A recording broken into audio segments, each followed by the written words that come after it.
Welcome to the HR Toolbox, the podcast where we help you build your toolbox of resources, best practices, and strategies shaping the world of HR and business today. Whether you're an HR professional, small business owner, office manager, or someone wanting to learn more about today's work environment, we're here to help. Each week, we take a dive into our HR Toolbox to bring you an in-depth look at a different HR topic, regulation, or business solution. Send us an email at hrtoolboxpod@gmail.com to suggest a topic or resource tool. The HR Toolbox is here to help businesses stay compliant and competitive. I am your host, Amy Alden. I am committed to your business success one tool at a time. Let's dive in and see what we find in our HR Toolbox this week.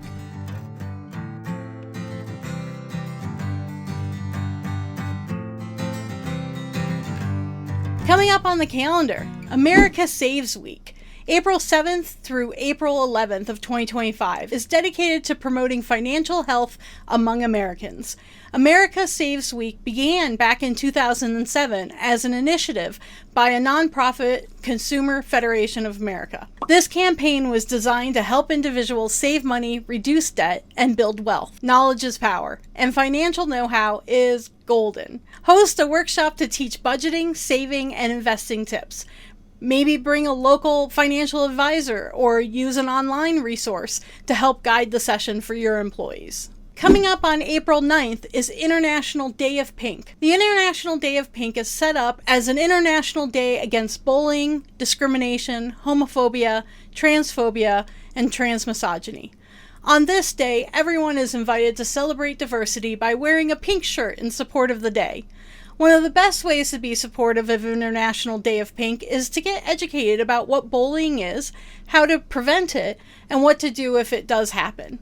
One great way to make a difference in International Day of Pink is to make a donation to charities that help provide support to an anti-bullying cause. Here are a couple of anti-bullying charities that might be able to use some support. Stomp Out Bullying, the leading anti-bullying nonprofit organization in the United States. It's dedicated to making a culture change among kids and teens. The Kind Campaign is a nonprofit organization started in 2009 when college students wanted to help others who were bullied. Coming up on April 15th is International Micro-Volunteering Day. Micro-volunteering is a bite-sized, on-demand, no-commitment action that benefits a worthy cause. Challenge your team to come up with ways to micro-volunteer in your community. Provide your team with letter writing supplies to send letters to groups and senior homes to help brighten their residents' day. Teach your staff about available micro-volunteering apps like Be My Eyes that allows visually impaired users to connect with a sighted volunteer who can help for a moment, like reading an expiration date or identifying an item. There are many opportunities to volunteer without long-term commitment. Use this day to strengthen your company culture and promote teamwork. Our definition of the week: Chamber of Commerce.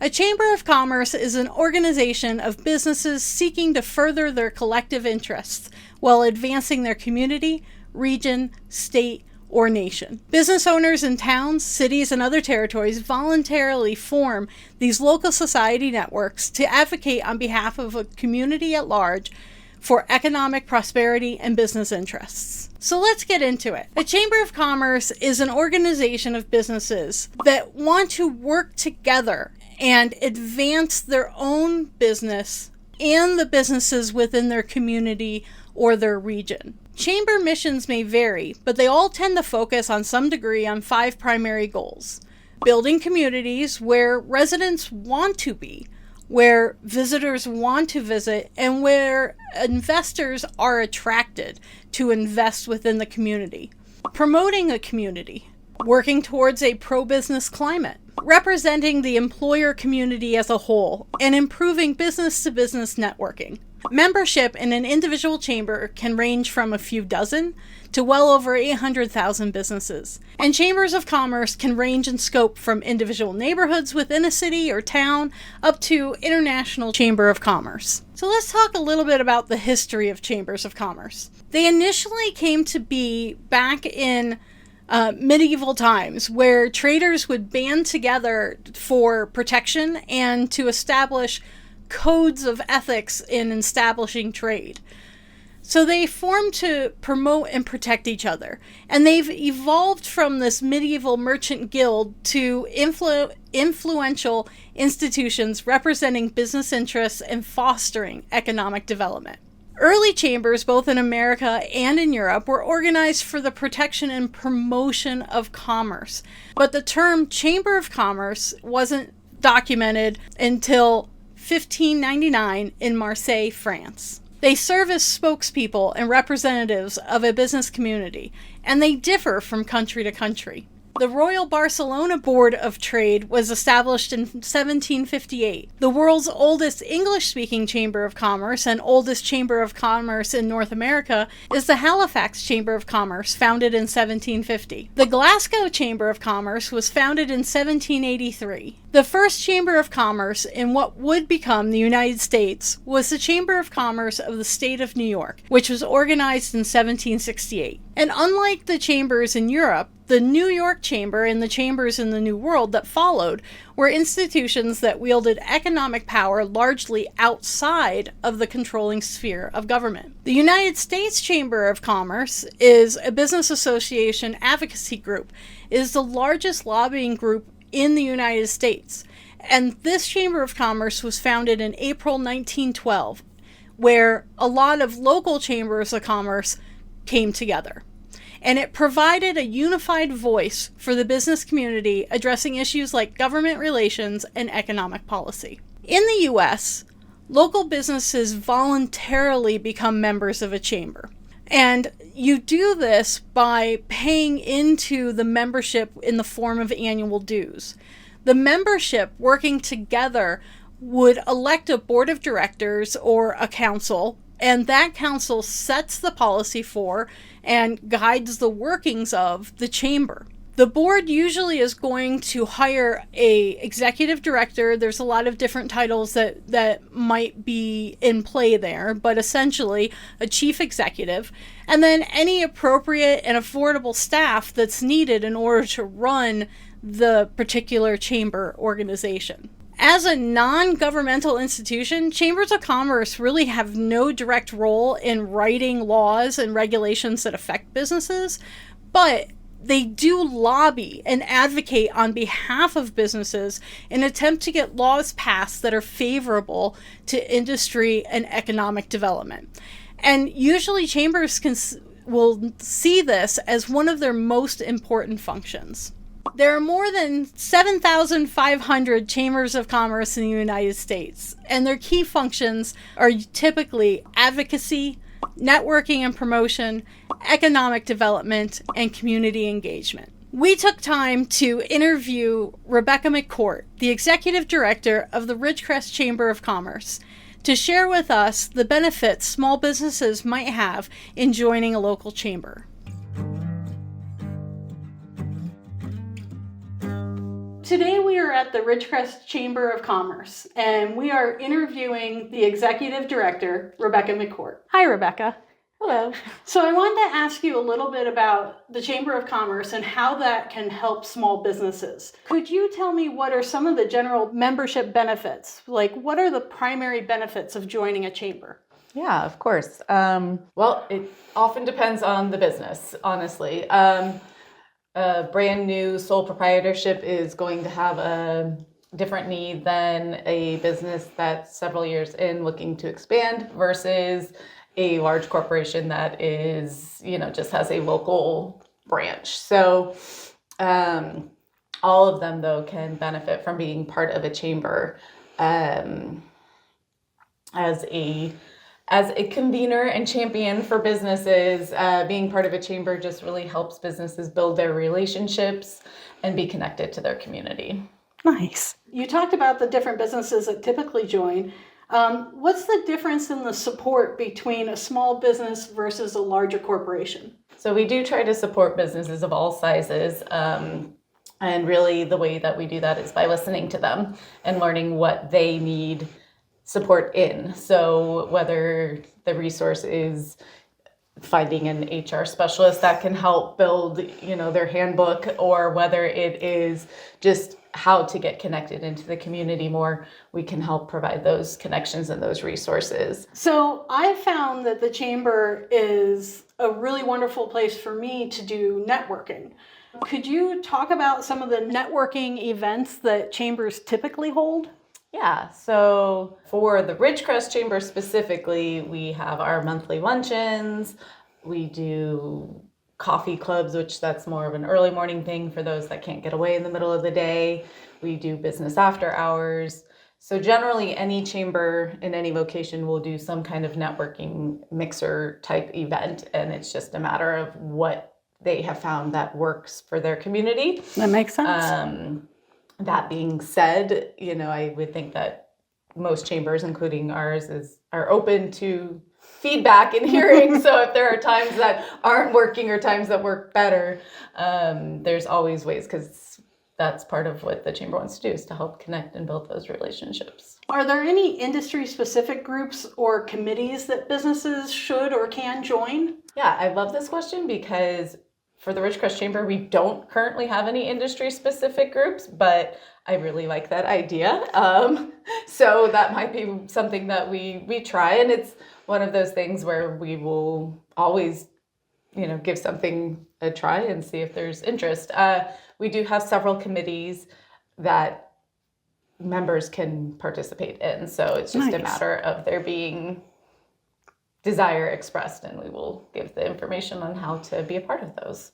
Wonderful. Could you name a couple of committees that might be good for small businesses that are typically found in chambers? Well, and so the reason I'm more hesitant is I know what's on our chamber. I'm not sure I can speak for chambers at large. Our bylaws specifically stipulate that we have to have members at large on things like our nominating committee, and we always have members at large on our planning committee for the Economic Outlook Conference, just because that's one of our larger things we do, and we want to get input and ideas on planning that.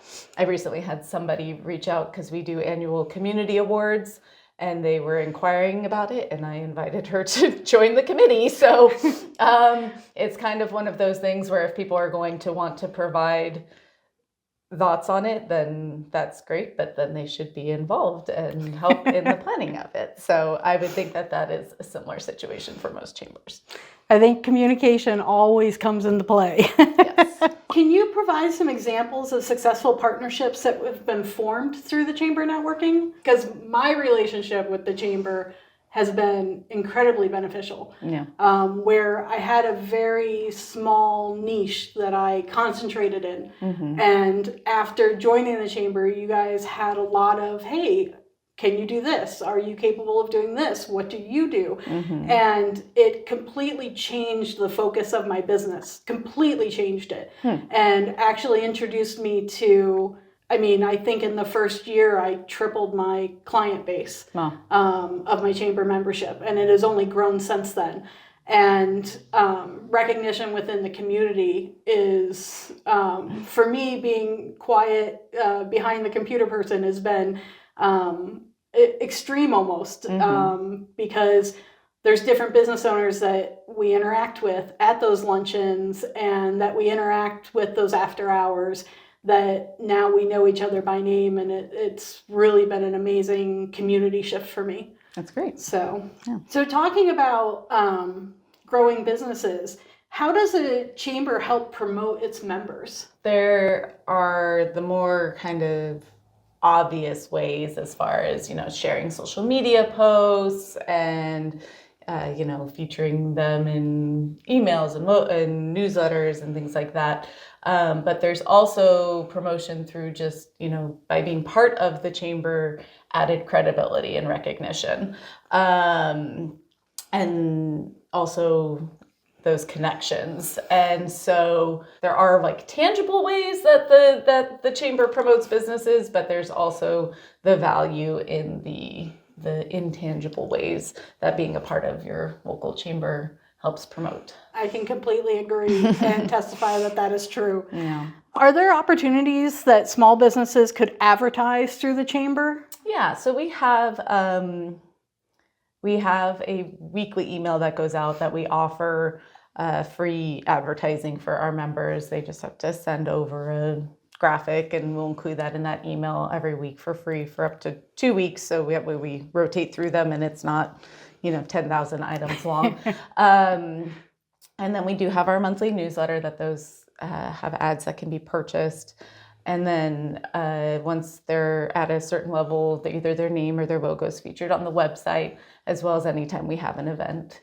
At events, if businesses are already at our chairman circle level, they have their logo featured. And then there are sponsorships that then include logos as well.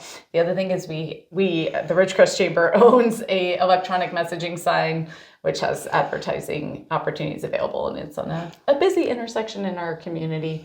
But the cool thing about that is it actually features community events for free. So that's a really valuable portion of having that sign there. I think one of the great things that you do during your member luncheon is you do the business card drawing. Yes. And what that is when the businesses show up for the luncheon, you drop your business card in, and if your business gets pulled, you actually get your logo on that electronic signage for the month, which is very beneficial.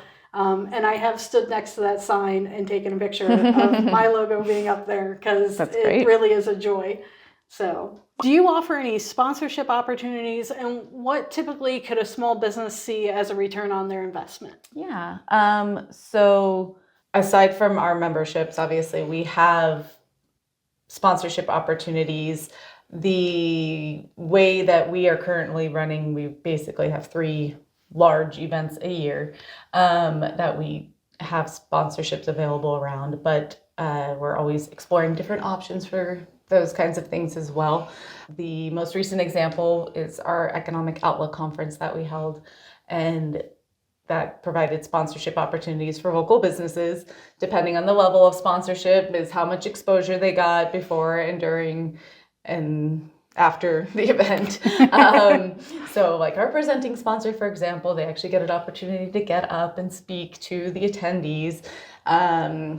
And then, logos are displayed throughout the event. We also have our business exhibition that then they have, the sponsorship includes having a table, a display at that. So quantifying return on investment's a little bit challenging, but we do tend to have repeat sponsors. So there must be some value seen from our sponsors in that. The other major one that we get sponsors around is our community awards and installation. And with that, it provides them the opportunity to actually sponsor one of the specific awards. And while they can't select the winner specifically, we do allow them to present the winner if they are available. And so again, that provides some additional exposure, and they often have a lot of fun doing it. So I've been to one of the awards, and it is very nice and well put together. So let's talk about some advocacy and community awareness. What role does the Chamber play in advocating for local businesses with policymakers? For the Ridgecrest Chamber and for chambers at large, this is a huge part of what we do, or at least should be doing. For Ridgecrest, we are fortunate to be in a fairly business-friendly climate. That being said, it doesn't mean that there aren't hiccups here or there. And so in those kinds of situations, that's when we want businesses, and I will say members or non-members, we do want businesses to get in touch with the chamber if they're having issues at the city level or the county level with something with their operations. Because sometimes it's helpful to have either that third party or just, someone else involved in what's happening to help figure out how to find a solution to whatever issue they're having. And the chamber can play that role. So that's one way in which we advocate for businesses at a local level. Additionally, at the state level, we tend to partner a lot with the California Chamber of Commerce around having any kind of coalitions or statements towards legislation happening at the state level. Nice. Yeah. Are there opportunities for community involvement, such as charitable events and local projects? So I had to think a little bit about this because as a chamber, like, we definitely promote charitable events and local projects. And I would say that for the most part, that's what we would do, is we would make sure that we are connecting those individuals and those businesses with things that are existing, or if they're wanting to start something new, we would help promote those events and those projects. There are definitely events and things that we do as a chamber that, we always look for involvement, but often we're a partner in them and just helping to promote and advocate for those things. So talking about the community involvement, the chamber runs Leadership Ridgecrest. Yes. So what do they do? So Leadership Ridgecrest is a leadership program. It's a 9-month program that meets once a month, and the idea is that the participants are leaders either in their industry or those with potential for leadership. And the idea is to help them develop those skills or develop in their role, or even to be our future board members, city council members, water board members, school board members, those types of roles. It is not age restricted. It's just meant to be somebody that gets identified by their employer as an up and comer. So then as part of this class, they also need to do a project for the betterment of the community. So I received an email recently on their project that they're doing, and I actually think that it's a really phenomenal project that they've decided to do. As a side note, just I guess on the granular level, do they choose the project? Do they come up with the ideas and where they want to focus their attention? So historically, yes. So this program has been on hiatus since 2019 was the last graduating class, which I was part of. So between earthquakes and COVID and then me taking over this role, it just kind of hadn't gotten back. So it's back now. It had been that each group came up with their own thing. As I've come to learn other leadership programs, how they are run by other chambers, they don't do that. They just kind of say, this is what this is what we're building on. Okay. Because it's so time intensive to come up with the project and do all of that legwork. And ironically, one of the groups my year did a very similar project to this. So I think the plan now, and I have apologized to this class a few times because they are kind of the guinea pigs as we get back into this, but is to keep this project, but just kind of fine tune it and grow it, because there is a need and there's going to continue to be a need. Continuing on with advocacy, how does the chamber help address challenges in our region? So the chamber addresses challenges in our region by having relationships with all of our industry partners.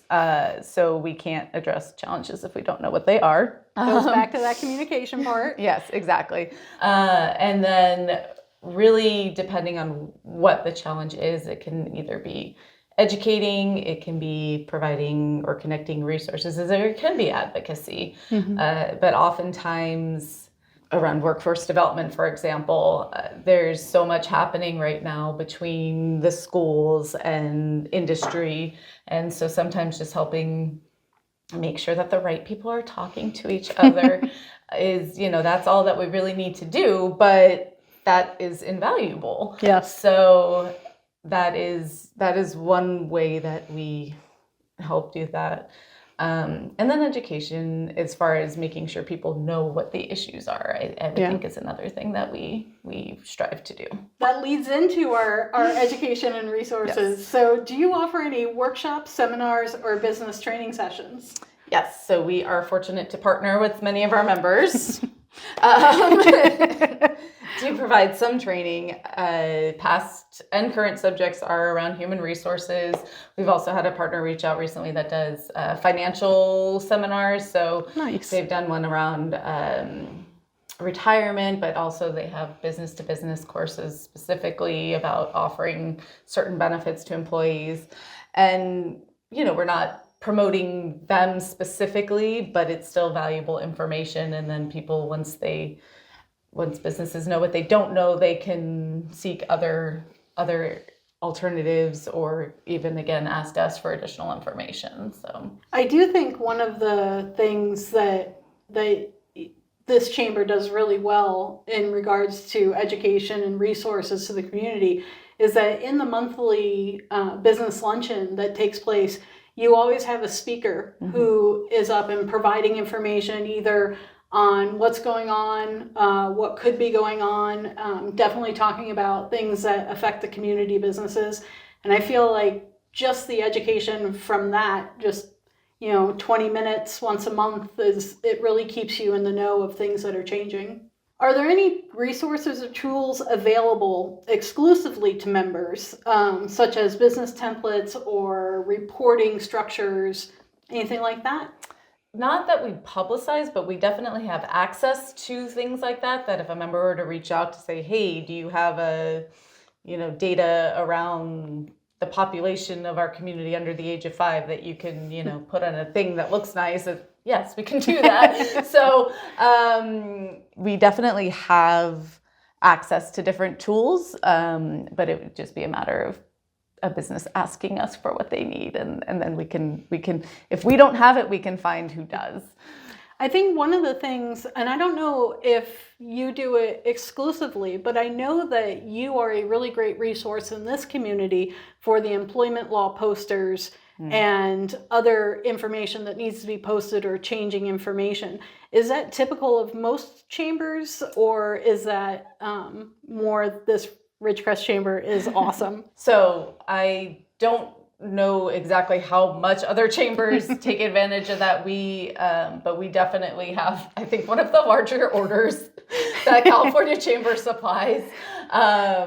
Because they very much know the Ridgecrest Chamber when we're making the order, and we want to make sure that our community has that up-to-date information and are able to keep their employees informed. And a couple years ago, the Ridgecrest Chamber was recognized as an HR champion because of the volume of labor law posters that we had ordered. I think they changed the criteria since then, but it hasn't gone down. So, but yeah, it's something, and we will place orders for non-members as well, but it's at a higher cost for non-members. But we do make sure they have the correct information also. Are there any mentorship programs or resources for new business owners? So we do not have a formal mentorship program. We're not opposed to having a formal mentorship program. I think right now, though, by coming to events and luncheons, people may be seeking those things out on their own. And again, if somebody comes to us and is a new business owner and wants a mentorship, there are certainly introductions that we can make and make sure to connect them with the right people. But it is not a formal process at this time. I think the connections that can be made the mentorship is wonderful. It is wonderful to have a mentor who can help you lead through all of the business uncertainties. But just the connections, I know that I've received multiple phone calls of, hey, the chamber told me to call you because they think that you have an answer to my question. And usually I do. I don't think there's anybody that I said, no, I'm not the person who can help you with that. And so I think that that's one of the really valuable things is if you are looking for a particular solution, the chamber is a really great place to go because they know all of the businesses in town and they're working with them and communicating with them on a regular basis. So they usually know what your specialty is and can point you in the right direction. What do you think sets the Ridgecrest Chamber apart from other chambers that are in the area or the region? So the unique thing, of course, about us specifically is that we're kind of in an isolated area. So we don't have too many other chambers in the area per se, but regardless, this made me think, so there's a saying in the chamber industry that if you have met one chamber, you have met one chamber. So all chambers operate and function in different ways, and ultimately we're not in competition with one another. No. So, and even, I mean, I've been fortunate enough to go to various different trainings, and even those that are in denser populated areas that do have, neighboring chambers very close, or even multiple chambers in the same footprint. I mean, they're really not necessarily in competition with one another. Yeah. And in fact, they very often collaborate with one another. And it kind of makes me wish sometimes that we could do more things like that sometimes, because then it wouldn't always fall on us to do it. But so in talking about the isolated area in which we're in, I think the closest chamber that we would probably get to is probably about 35 or 40 miles away. Yeah. So we are unique in the way of, even from those, we have 2 full-time staff, and we have a very engaged board of directors. We do have a relationship with the Tehachapi Chamber, which they're a little bit further than that, right? I can't think of mileage right now. Yeah. And then the Lone Pine Chamber are probably 2 of the more active ones in our nearby area. So it's probably a good hour drive in 2 directions to get to the next chambers to where we are in our isolated area. But most chambers, like you said, are going to be in populations where you're going to have multiple within a small footprint. So, and in which case, like I said, collaboration is huge, and that's, that everybody wins in that situation. Yes. So. So is there anything else that a small business should know about a chamber while they're deciding whether to become a member or not? So the one thing I would say with that is just talk to us, or talk to your chamber. If you're debating whether or not to join, call them, go by, just, even go to an event. A lot of times you can attend an event as a non-member, prior to joining, see what it's all about. That would be the big thing, because for the most part, the chamber wants to know more about your business and how to help solve whatever issues you're going through. And that's what really a chamber is about. So don't feel like you need to know everything as soon as you become a member. Is there anything else that you want to talk about in regards to small businesses and their relationships with a chamber? Yes. So chambers are definitely promoters of small businesses, but chambers are promoters of all business. And really, that the idea is having our local economies strong and our local communities strong, and that businesses are still one of the most trusted things in our communities, and to make sure that our businesses and our business owners are taken care of. That's what chambers want to do. So just to keep those lines of communication open, and let your chambers support you.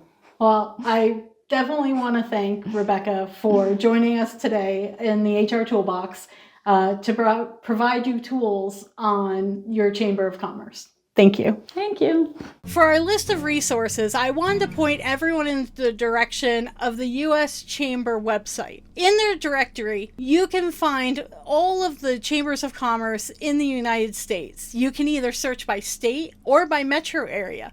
Are you looking in Idaho? There are 75 different chambers in Idaho listed on the U.S. Chamber website. What about Georgia? There are 178 chambers in Georgia. What about in the Phoenix area? There are 10 chambers that help cover the larger Phoenix metro area. From the U.S. Chamber of Commerce website, you can get the location and website address of every chamber in their directory. We hope you enjoyed this week's episode. Send us an email at hrtoolboxpod@gmail.com to suggest topics, and let us know what tools you are looking for to improve your workplace. You can find the HR Toolbox podcast on Spotify or Apple Podcasts and wherever else you get your podcasts. Follow the HR Toolbox on socials at HR Toolbox Pod. Follow us to stay up to date with the latest HR Toolbox resources and news. See you in the next episode. Don't let anyone put a wrench in your week.